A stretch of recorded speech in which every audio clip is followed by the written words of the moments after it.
The list of President Trump's enemies is long and all-encompassing, from Russian dossier author Christopher Steele to FBI cutthroat Peter Strzok to ambitious Senator Cory Booker, and the authors of the latest bombshell book about the president lay bare the lengths those who revile him have gone to undermine and destroy the president.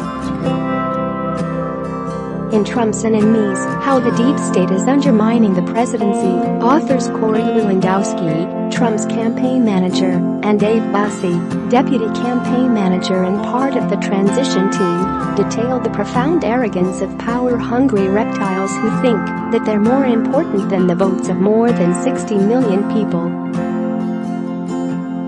And to stop Trump from winning the election over Hillary, they write, Clinton, the FBI and DOJ, which were run by Trump-hating FBI agents, ran an operation from New York City to London to Moscow, hoping to catch members of the Trump campaign in some kind of collusion with the Russians.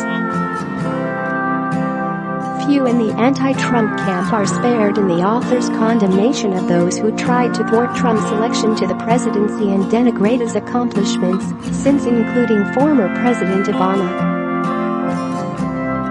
He described how President Obama and President-elect Trump sat talking for a long time in the Oval Office, stretching what was supposed to have been a 90-minute meeting into a freewheeling session that went well beyond 3 hours. You might have seen pictures of the day, all smiles, backslapping, and friendly handshakes. By all accounts, President-elect Trump truly enjoyed his meeting with President Obama that afternoon. Those smiles were all genuine, at least on Trump's part. On the way back to Trump Tower from LaGuardia, the president-elect called Lewandowski from the secure phone in the car. Corey took the call in Dave's office. Mr. Trump was elated. It might have been the first time he ever spoke to Obama face-to-face. They talked about the Yankees and the Cubs and ESPN. He's a regular guy, the president-elect exclaimed.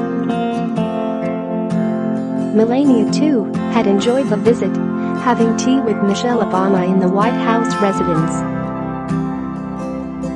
The two then sat for an extended time on the Truman Balcony discussing their backgrounds and their children. There was one thing about the meeting, however, that seemed odd to Trump. President Obama had given him one unique piece of advice, something he hadn't asked for and wasn't quite sure what to do with now that he had it. Not that Mr. Trump minded. He was about to enter the most challenging job in the world, and Obama had been the president for 8 years. He knew from staff briefings that it was customary for the current president to pass down advice and counsel to his successor.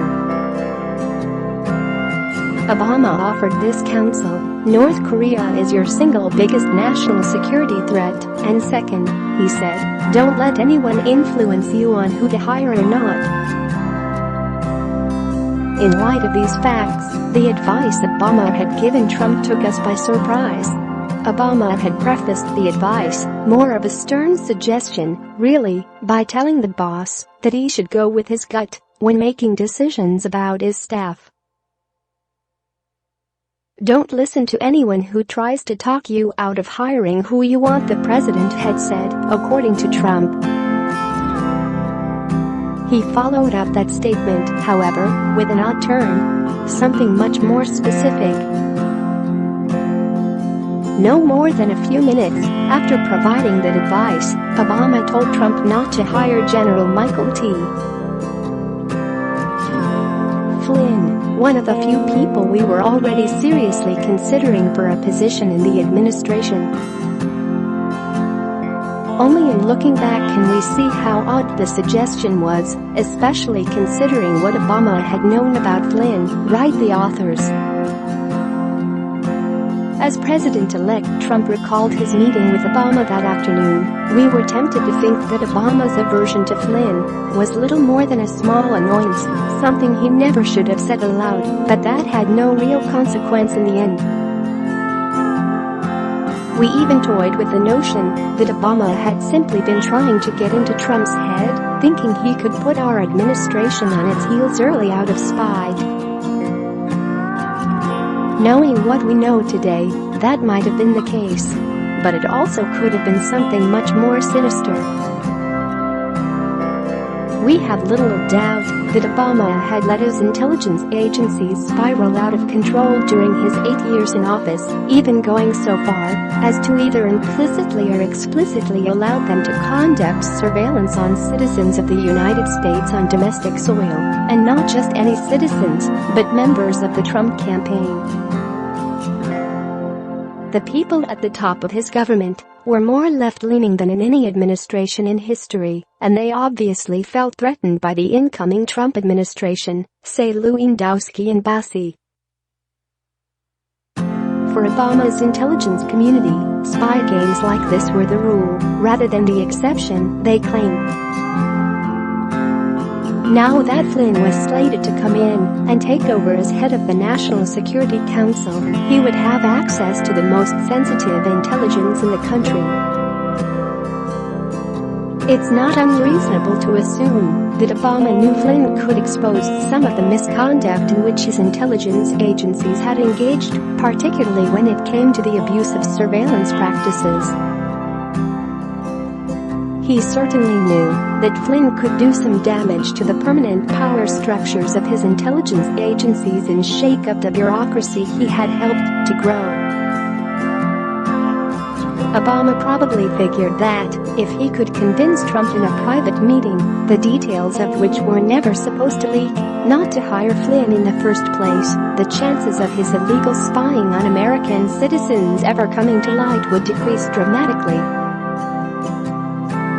President Obama, likely at the behest of the deep state's leaders, such as then CIA Chief John Brennan and the Director of National Intelligence, DNI, James Clapper, was going to do everything he could not to give Flynn a chance.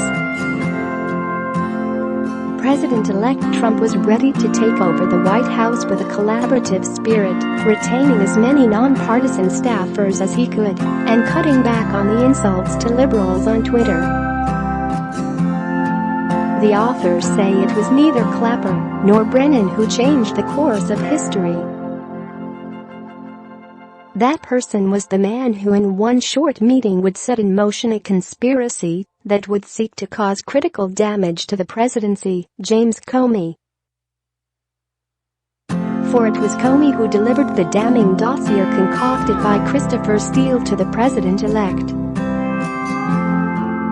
By bringing that folder into his briefing with Trump, Comey transformed the dossier from unverified fiction to a document that was presented to the president-elect in a private briefing with intelligence agencies. Fake news organizations could now make it sound like an essential piece of information. Comey had given the fake dossier legitimacy and the fake news license to print the whole thing, which BuzzFeed did a day later. He admitted he did this in his own memos, writing that CNN was waiting for a news hook to publish. Unwittingly, Lewandowski had a hand in the whole episode that ultimately helped Reince Priebus get the job as Trump's first chief of staff. Corey assumed the meeting he set up would be relatively predictable, one between Joe Scarborough, Mika Brzezinski, the daytime news talk show hosts, and Donald in Trump Tower. Oddly enough, Scarborough had never met Steve Bannon and wanted to come in to see him and the president-elect so he could offer his advice. Corey assumed the meeting he set up would be relatively predictable, one between Joe Scarborough, Mika Brzezinski, the daytime news talk show hosts, and Donald Trump in Trump Tower. Oddly enough, Scarborough had never met Steve Bannon and wanted to come in to see him and the president-elect so he could offer his advice. Corey couldn't have guessed how consequential those few minutes would be. During the meeting, Joe and Mika lobbied for Reince to become the chief of staff. They had also decided that Bannon would be much more effective if he took a role as some kind of senior advisor or senior strategist rather than the chief of staff position.